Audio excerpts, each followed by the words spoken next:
in this, the psychology of the African is governed by 5 things, which we call the village map. One, they need to stay cultural, which means wherever they are in the world, they retain the core elements of their cultural identity. Number 2, herd mentality. They need to achieve the rites of passage at the same pace as their demographic cohorts, which we call age mates. Welcome to AMTECH 2025, where we are diving into how marketers are navigating the evolving landscape, where data is not just a tool, but the backbone for strategists. Stay with me as we hear from the brightest minds shaping the future of marketing across Africa. My name is Gabriella Michael. With the theme, Marketing in the New Economy, Data-Driven Success in Challenging Times, the Africa Marketing Technology and E-Commerce Conference brought together marketing leaders, tech innovators, and strategic thinkers from across industries to unpack one big idea: how data and digital intelligence are redefining the rules of modern marketing in Africa. Organized by Marketing Analytics Africa, the event buzzed with insight and energy. From the curated keynote speeches to the dynamic panel conversations, every moment reinforced one truth: Africa's marketing future must be smarter, faster, and deeply rooted in data. Speaking with the event's convener and CEO Marketing Analytics Africa, Ojekana Victor, he speaks on the inspiration behind the conference's theme and its impact on the African marketing and tech ecosystem. If you look at the global economy and the Nigerian economy as well, you discover that over the last couple of years, the global economy there's been challenges in the global economy, particularly in the Nigerian economy, with inflation rising. A lot of businesses are actually struggling, but within this period, we've seen businesses that have also recorded successes, right? So we said, okay, why not discuss the challenges that happen within the economy?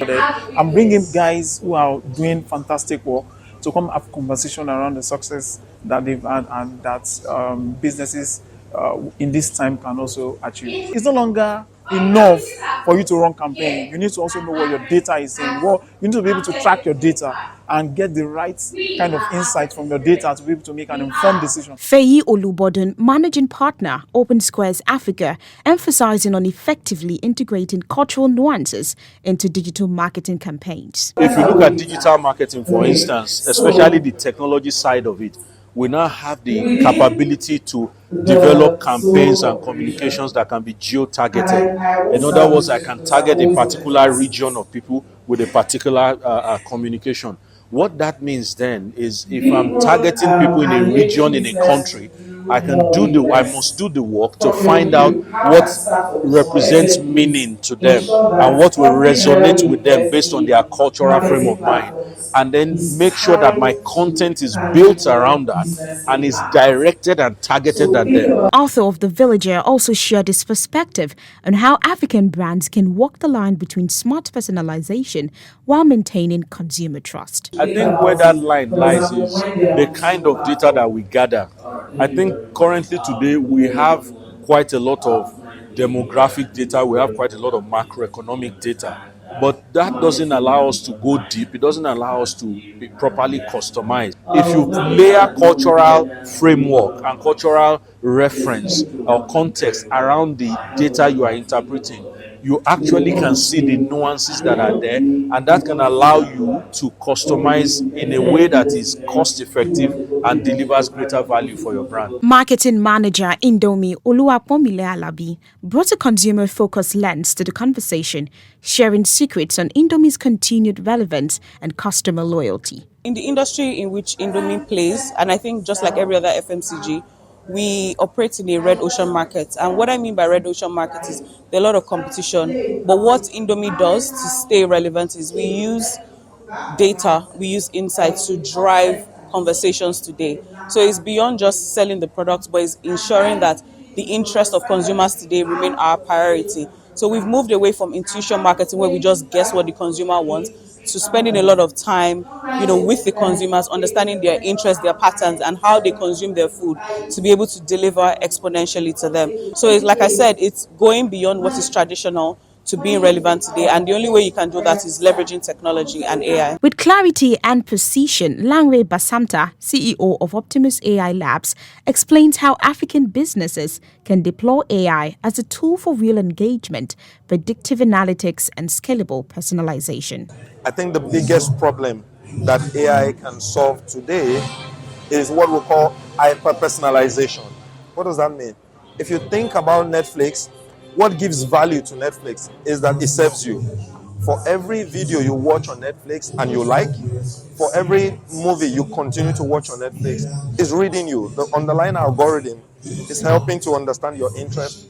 And so all of the recommendation and the suggestions that you get is because of the things that you've liked before. And I think that Netflix play is not just very possible for e-commerce, it's the biggest changer. Today, people go to e-commerce platforms to find stuff. In the future, people are not going to go find stuff. Stuff are going to find them.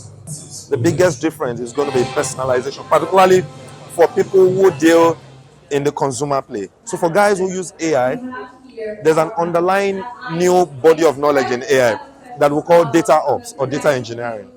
Data engineering essentially is turning data into gold mine. In 2010, 15 years ago, we said data was the new gold. It's no longer the same. Today, we call data the digital dust because data is everywhere. And so what you need is not just data, but insight from data, intelligence from data, hyper-personalization from data in a way that gives value to consumers. Kehinde Ogundare, country manager at Zoho Nigeria, addresses the rising global concern among CMOs about martech bloat and highlights all the common marketing missteps still being made by African brands. I think it's very important to understand what is the end game. So end goal is very, very important. Using technology can be very tricky because you just want to get on board, want to onboard everything at the same time. However, if you understand what you want as the end goal, it will influence the type of technology you are going to onboard. So for business owners, you don't need to start big. You need to start small. However, picking a software that will scale with you, that will grow with you, the way you're growing your business, at the same time, also does not really break your bank. It's very, very important. So technology selection is very important. Affordability, scalability, as well as return on investment is very important. I think one of the mistakes they also make is jumping on trends. Right, you need to also do your proper research on the type of business you're running, which is the best platform. What is the best platform for you to push the agenda? So I think it's very important. So the mistake is not doing research properly, not knowing your market persona, like somebody said on stage. It's very, very important because you're going to sell to A, the same will sell to B. A and B might not be the same. So you need to understand the market, understand your product, and sell to them accordingly. Attendees also seized the spotlight to share their enthusiasm about participating in the conference. I've used up to 2 hours here and have learnt a lot from professionals. I realized that when it comes to a brand, it's not just about making people sell or making people buy from you. You have to have a story. So the Colgate now that's my brand, I have a story for each of my SKUs that we produce. I have a story for each brand. As a small business, it's very difficult to really get value in this kind of conferences because sometimes most of the things they say are so vague and it's difficult to apply.